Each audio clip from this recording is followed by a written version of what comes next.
And so the first fight of the night, we got a flyweight fight. It's going to be Andre Lima taking on Mitch Raposo. And both these guys don't have a lot of UFC experience. It's going to be the debut in the UFC for Mitch Raposo. He had a fight on the Contender Series that didn't go his way and is getting this opportunity here.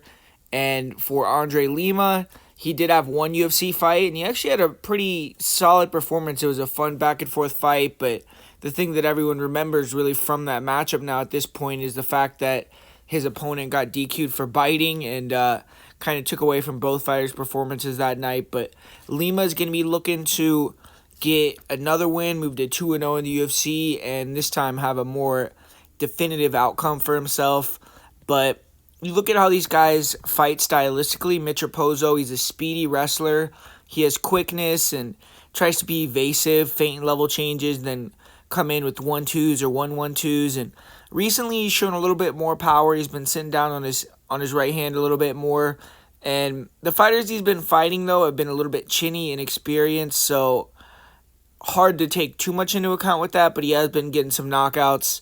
Raposo, when he's backed up, I still don't think is the greatest striker. He wants to be all the way in or all the way out and tries to catch guys as they come in with a big shot or dart in and catch them with a big shot, but he doesn't want to sit in the pocket and exchange. He doesn't throw very many kicks, but his last fight he did use a head kick to drop his opponent and finish the fight, so obviously he does have them in his arsenal.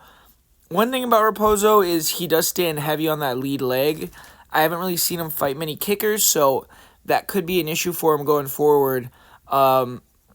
To me, you have to pressure Raposo and look to push the pace. Raposo, he needs to use a lot of energy to go in, go out of range, and throw hard shots, so he does tend to get tired if the fight's him going backwards a lot. And when he can come forward, control the pace, he's tough to beat. He's hard to hit. His cardio will be there. So you have to make it an ugly fight. And Raposo wants to be touched and moving and being in a more pretty fight. But he's a wrestler as well, Mitch Raposo, so he has fast level changes. He has a few submission wins, but he isn't much of a grappler. And more recently, he's been striking in his fights primarily. He did a decent job in certain fights I've seen of blending his takedowns, so he has that ability, but seems like he's not the most comfortable on the ground. Like, I've seen him stand up from inside guys' guards, and I don't think he is the greatest grappler. And we saw that in the fight with Jake Hadley as well. Hadley was able to back Raposo up and then take him down, took his back and submitted him pretty easily, so I think putting Raposo on his back could be a future game plan that opponents look to implement. But the guy that he's going to be fighting, Andre Lima, is a pressure Muay Thai fighter. He's tall for flyweight, and he has some nice kicks, good straight punches. Lima stands really upright, and he's pretty flat-footed, but standing so tall gives him the ability to kick freely and pull and counter. He has really good get-ups and a decent takedown defense game. He brings calm pressure, he waits fighters to throw, and then he comes with the straight punches, elbows, knees. His kicks are effective on the outside, so he's definitely hard to deal with on the feet. He has solid power. He does a lot of shelling up and then returning, so I do think attacking the body is something you could do on Lima. Lima's difficult to knock out or hit to the head, so I think Raposo is going to have a little bit of trouble because he's a headhunter. You could also try to be evasive and in and out on Lima, which is definitely going to be Raposo's game plan. Raposo's going to need to have the cardio to move for 15 minutes because I don't think Lima's getting knocked out. So for Lima, he does have the ability to hurt Raposo to me, and I think he's going to be the better striker down the stretch as the fight gets longer. So he's just going to have to make sure to be smart early, avoid that big power from Raposo, and just keep walking him down and doing damage.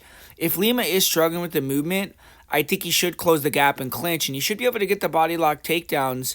I think he can, and if he can get on top, he has a chance to finish. He's the more effective grappler. I think he's the more physical fighter, and I trust Lima's cardio in a more grueling fight more than I do Raposo, so I don't expect Raposo to want to wrestle because Lima should have the submission and physicality edge, and I think Andre Lima should get the win here, and I feel like he should finish in the second or third round. Raposo could start fast, and if he finds the range and has the cardio, he could pull off a decision, but I think Lima's going to get the leg kicks off, get some good counter punches off, make Raposo tired going backwards. And I think if Raposo tries to wrestle, he'll get reversed, get submitted. If it stays standing, I think Lima can march him down and finish him with strikes or club and sub him. So I'm going to go with Andre Lima here, and I think he's going to get it done inside the distance.